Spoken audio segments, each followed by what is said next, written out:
এই যে ছোট ছোট ডিমগুলো দেখছেন, এগুলো আমাদের একজন 1 ডজন গিফট করেছেন। এটা ছোট ডিমটা, সাথে নর্মাল সাইজের একটা ডিম রাখছি, তাহলে বুঝতে পারবেন ডিমের সাইজটা কত ছোট। শুধু ডিমগুলো ছোট না, এর কুসুমগুলোও ছোট। চলুন এগুলোকে সেদ্ধ করে ছাড়িয়ে নিয়ে আসছি, তারপরে আপনাদের দেখাচ্ছি। সেদ্ধ করে ছাড়িয়ে নিয়ে এসছি।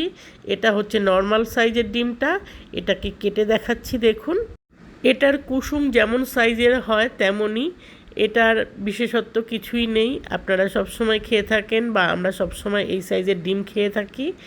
এই ছোট ডিমটাকে দেখুন, এটার কুসুমটাও কত ছোট। এই রকম ডিম জীবনে প্রথম আমি দেখলাম। ছোট একটা ডিম বাদে সব ডিমগুলোই কেটে ফেলেছি। এটাকেও কেটে নিচ্ছি। আপনারা যদি এই ডিম খেয়ে থাকেন তাহলে আমাকে কমেন্ট করে জানাবেন। ভিডিও দেখার জন্য অসংখ্য ধন্যবাদ।